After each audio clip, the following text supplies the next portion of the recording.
நான் பார்க்க போகிறது பயிற்சி 6.4 8th சம். கொஷின் பாருங்கள்.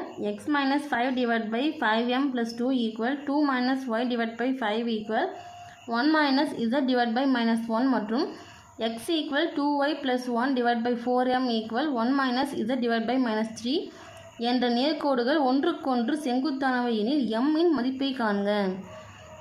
நமக்கு பாருங்கள், ரெண்டு நேர்கோடு கொடுத்துட்டாங்க. இதில் வந்து இந்த எம்னோட வேல்யூ என்ன அப்படின்றது கேட்டிருக்காங்க. இந்த இடத்துல வந்து இது ரெண்டும் ஒன்றுக்கு ஒன்று செங்குத்து அப்படின்ற மென்ஷன் பண்ணியிருக்காங்க. அப்போது நான் ஞாபகம் வச்சோம், இணைன்னு வரும்போது எந்த ஃபார்மில் யூஸ் பண்ணணும், செங்குத்து அப்படின்னும் போது எந்த ஃபார்மில் யூஸ் பண்ணணும் அப்படின்றத ஞாபகம் வச்சு அப்ளை பண்ணுங்கள். இங்கே பார்த்தீங்கன்னா இந்த டைம் பாருங்கள், இங்கே 2 - 1 இருக்குது. நமக்கு வந்து எக்ஸு ஒய் இசட்னு ஆர்டராக வரணும். இங்கே 1 - z இருக்குது. அப்போ நம்ம ஆர்டராக மாற்றி அதுக்கப்புறமா நம்ம வந்து பீனோட வேல்யூவும் டீனோட வேல்யூ எடுக்க போகிறோம். சரிங்களா, வாங்க பார்க்கலாம். பாருங்கள், இப்போ 8th சம். இப்போ கொடுத்துருக்க ரெண்டு கோடு நம்ம எடுத்து எழுதியாச்சு. ஃபஸ்ட்டு இந்த கோடு பாருங்கள், இங்கே நமக்கு இந்த டைம் ஆர்டராக இருக்குது. ஸோ இந்த X minus 5 divide by 5m plus 2. சரிங்களா, எடுத்து எழுதிக்கலாம். இப்போ இதை மாற்றணும். அப்போ மாற்றி எழுதும்போது என்ன வரும், மைனஸ் ஒய் ப்ளஸ் 2ன்னு வருமா, டிவைட் பை 5ன்னு வருமா, ஈக்குவல் இதை மாற்றி எழுதுனா minus Z plus 1 divide by minus 1 வருமா. நமக்கு இங்கே ப்ளஸ் ஒய் வேணும், இங்கே ப்ளஸ் இசட் வேணும். அப்போ என்ன பண்ணுவோம், அந்த டேர்ம் வந்து மைனஸால் பிரிக்கலாமா. இங்கே பார்க்க சைடில் இங்கே கொடுக்க என்ன எழுதிக்கணும், இந்த டேர்மே மைனஸால் பிரிக்கும் போது minus into minus y plus 2 divide by 5ன்னு வருமா. அப்போ மைனஸ் ரெண்டுத்துக்குமே சொந்தம். பிரித்து எழுதும்போது minus into minus y plus 2ன்னு வரும், டிவைட் பை மைனஸ் 5ன்னு வருமா. மைனஸ் உள்ள பெருக்குச்சுன்னா மைனஸ் இன்ட்டு மைனஸ் ப்ளஸ் ஆயிரும். அப்போ plus y minus into plus minus minus 2 divide by minus 5ன்னு வருமா. அப்ளை பண்ணலாமா. X minus 5 divide by 5m plus 2 equal இங்கே ஒய் மைனஸ் 2 டிவைட் பை 5ன்னு வருமா, ஈக்குவல் அதே போல் இதையும் சேம் மைனஸால் இதே டைமில் மைனஸால் பெருக்கும் போது பாருங்கள், minus into minus Z plus 1 divide by 1. இந்த மைனஸ் ரெண்டுத்துக்கும் சொந்தம், ரெண்டுத்துக்கும் பிரித்து எழுதும் போது minus into minus Z plus 1 divide by minus 1 வருமா. மைனஸ் உள்ள பெருக்கிறாங்கன்னா மைனஸ் இன்ட்டு மைனஸ் ப்ளஸ், அப்போ plus Z minus into plus minus minus 1 divide by minus 1 வருமா. அப்போது minus plus Z minus 1 divide by இங்கே ஆல்ரெடி பாருங்க மைனஸ் 1 தான் இருக்குது. அப்போ மைனஸ் மைனஸ் இங்கே பிரித்து எழுதும் போது ஆல்ரெடி மைனஸ் இருக்கா, அப்போ ப்ளஸ் 1 தான் வருமா.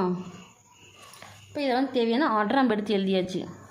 அதே போல் பாருங்கள், பக்கங்கிறதும் மாற்றி எழுதிக்காம இன்னொரு கூடியும்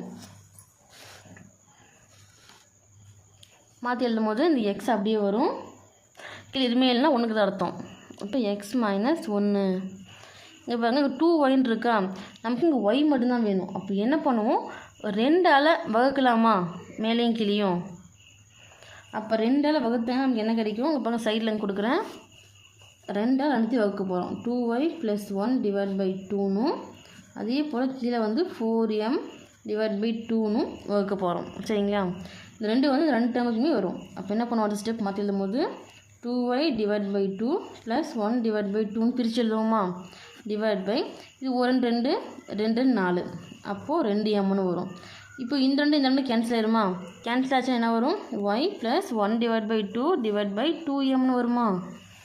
இப்போ இதை நம்ம எடுத்து எழுதிக்கலாம், equal y plus 1 divide by 2 divide by 2m equal. இப்போ அதே போல் பாருங்கள், இந்த டைம் நம்ம மாற்றி எழுதணும். ஃபஸ்ட்டு மாற்றி எழுதுனா minus Z plus 1 divide by 3ன்னு வருமா. இப்போ அடுத்து பாருங்கள், x divide by 1 equal y plus 1 divide by 2 divide by 2m equal. இப்போ இந்த டேர்ம் வந்து மைனஸால் பெருக்கணும். மைனஸால் பெருக்கும் போது minus into minus Z plus 1 divide by 3ன்னு வருமா. இந்த மைனஸ் ரெண்டு டேர்முக்குமே சொந்தம். அப்போ minus into minus Z plus 1 divide by minus 3. Minus into minus plus தான், அப்போ plus Z minus into plus minus 1 divide by minus 3. எடுத்து எழுதும் போது z minus 1 divide by minus 3ன்னு வருமா. இப்போது இந்த புள்ளி இந்த கூட வந்து நம்ம ஆர்டராக கொண்டு வந்துட்டோம். இதிலேருந்து நம்ம வந்து இப்போ இந்த புள்ளி வந்து B1 B2 B3 எடுக்க போகிறோம். இந்த D1 D2 D3 அப்படின்னு எடுக்க போகிறோம். சரிங்களா, இப்போ இதில் வந்து புள்ளி எடுத்துக்கலாமா. இங்கே பாருங்கள் மைனஸ் 5. சரிங்களா, இப்போ புள்ளி எடுக்கும்போது B1 B2 B3 அப்படி இந்த புள்ளி எடுப்போமா. B1 என்ன 5m ப்ளஸ் 2 B2 என்ன மைனஸ் 5 B3 1. அதே போல் இதை வந்து D1 D2 D3 அப்படின்னு இன்னொரு கூட எடுத்துக்கலாம்.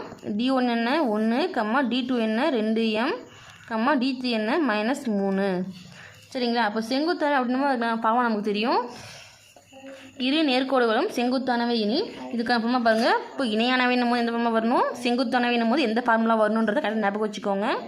செங்குத்தானவைன்னா B1 × D1 plus B2 × D2 plus B3 × D3 = 0. சரிங்களா? இப்போது B1 என்ன 5m + 2m D1 × 1 பெருக்கல் இருக்குது.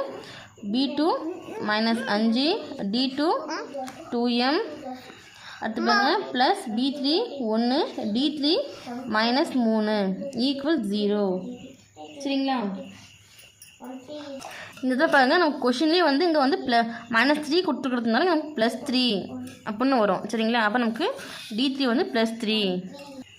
ஏன் நம்ம கொஷினை வந்து இங்கே -3 இப்போ -3 போது நம்ம அடுத்த டைமுக்கு மாற்றி எழுதும் போது இங்கே வந்து +3 -ஆல் பெருக்குன்னா +3 அப்படின்னு கிடைக்குமா?